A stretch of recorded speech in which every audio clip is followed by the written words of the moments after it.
Pernah ngerasain gak sih jantung deg-degan pas lihat portofolio lagi ijo royo-royo? Tiba-tiba rasanya kayak dunia mau runtuh pas pasar anjlok. Nah, perasaan itu, roller coaster emosi antara serakah dan takut, itu tuh inti dari investasi. Dan ngertiin permainan batin ini, itu kunci buat kita bisa bertahan, bahkan untung. Pertanyaannya simpel banget kan?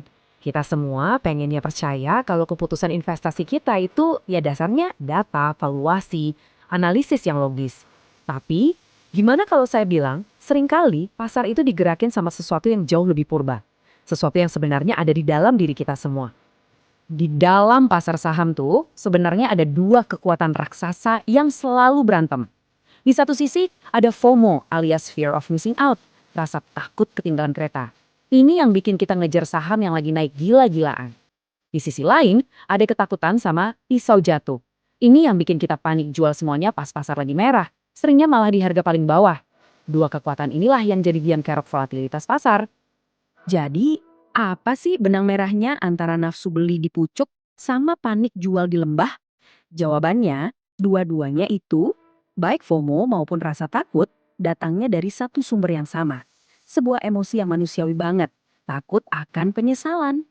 Dalam psikologi, ini namanya regret aversion. Ini bukan cuma soal takut rugi duit loh. Rasa sakitnya tuh lebih dalam. Sakitnya itu pas ngeliat teman kita pamer cuan dari saham yang gak jadi kita beli. Atau pas kita satu-satunya yang masih nyangkut, sementara yang lain udah pada jual. Perasaan, coba aja kemarin gue. Inilah yang jadi bensin pendorong kita buat ikut-ikutan orang banyak. Oke, kita bedah satu-satu ya, gimana sih cara kerja FOMO? Ini tuh bukan murni soal serakah pengen cepet kaya. Pemicu utamanya justru kecemasan sosial. Kita lihat orang lain untung, kita ngerasa jadi orang paling bodoh sedunia karena diem aja. Nah ini langsung nyalain herding impulse atau naluri ikut-ikutan.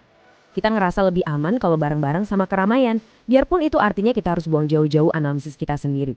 Hasilnya, rally euforia yang isinya cuma emosi, bukan logika. Nah, kalau di sisi sebaliknya, rasa takut ini bekerjanya lebih brutal. Ada yang namanya prospect theory yang intinya bilang gini. Rasa sakit karena kehilangan 1 juta rupiah itu rasanya 2 kali lebih nyesek daripada senangnya dapat 1 juta rupiah. Jadi pas pasar anjlok, otak kita langsung masuk mode lawan atau lari. Tiba-tiba semua pembeli ngilang. Bayangin aja, ruangan yang tadinya rame, tiba-tiba semua orang lari keluar. Kosong melompong. Inilah yang disebut vakum likuiditas yang bikin harga jatuh bebas karena nggak ada yang nampung. Fenomena psikologis ini akhirnya ngebagi pemain di pasar jadi dua tipe, yang hasilnya beda banget. Kita sebut aja mereka si kerumunan dan si profesional. Di kiri ada si kerumunan, atau kalau di materi aslinya disebut golongan 4. Ini mayoritas dari kita yang biasanya bereaksi pakai emosi. Di kanan ada si profesional atau golongan 1. Mereka ini yang disebut smart money. Mereka nggak bergerak berdasarkan perasaan, tapi berdasarkan rencana yang udah disiapin jauh sebelum kepanikan massal terjadi. Dan ini nih gambaran cerdasnya di mana dua kelompok ini kerjanya selalu berlawanan. Di fase akumulasi, pas si kerumunan masih trauma dan ketakutan, si pro justru diam-diam nyicil beli. Terus pas fase euforia datang, si kerumunan rame-rame masuk karena FOMO. Nah, di situ si pro mulai jualan. Fase distribusi itu pas si pro udah selesai jualan ke si kerumunan yang lagi terlena. Dan akhirnya pas panik, si kerumunan jual rugi di harga paling bawah, sementara si pro dia santai nunggu kesempatan berikutnya. Ini tarian yang terus berulang di pasar. Oke, jadi pertanyaan paling pentingnya sekarang, gimana caranya kita bedain mana pisau jatuh yang beneran bahaya sama mana yang sebenarnya diskon gede? Yuk kita bedah dua contoh skenario yang terinspirasi dari dinamika pasar kita. Skenario pertama, ini contoh klasik dari pisau jatuh yang sesungguhnya. Sebuah situasi di mana penurunan harga itu beneran sinyal bahaya, bukan diskon. Coba kita lihat jebakan di sektor konstruksi. Masalahnya apa? Utangnya gede dan rentan banget sama kenaikan suku bunga. Pemicunya dolar AS menguat, ini bikin resiko bangkrutnya jadi nyata. Nah, jebakannya di sini. Investor kena bias psikologis ensuring bias.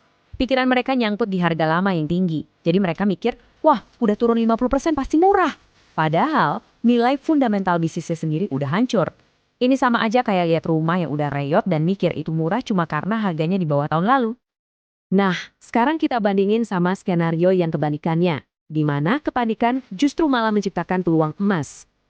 Kita lihat kepanikan di saham perbankan besar. Aksi jual gede-gedean ini sumbernya dari asing yang keluar dan rasa takut, bukan karena bisnis banknya jadi jelek. Kenyataannya, bank-bank ini marginnya tebal, kredit macetnya juga rendah.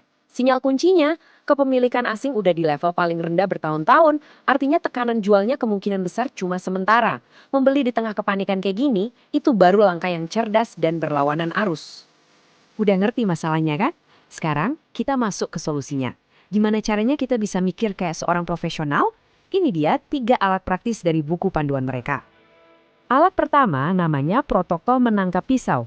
Ini cara sistematis, bukan main tebak-tebakan. Langkah 1, tunggu stabilitas.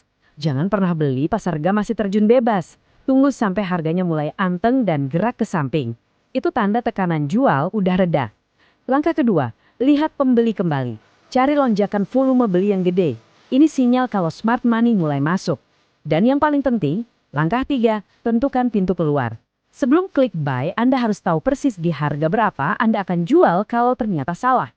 Selalu pakai stop loss. Ini jaring pengaman Anda. Alat kedua adalah soal strategi portofolio. Di pasar yang naik turun, strategi barbel ini efektif banget. Bayangin barbel angkat beban. Di satu sisi misalnya 50%, Anda taruh aset-aset aman kayak reksadana pasar uang buat jaga-jaga.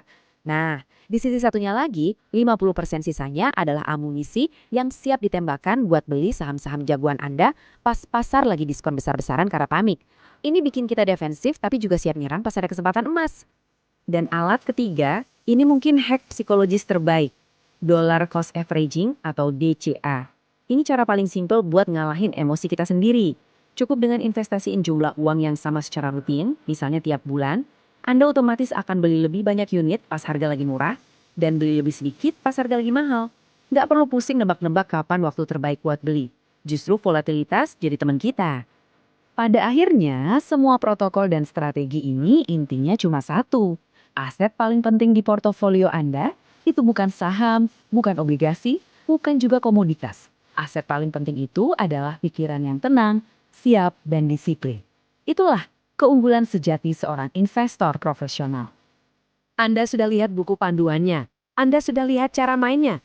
Jadi, pertanyaan terakhir buat Anda, lain kali pasar lagi panik, pas semua layar warnanya merah, dan berita isinya cuma ketakutan, Anda akan melihat apa? Ketakutan atau justru peluang? Pilihan ada di tangan Anda.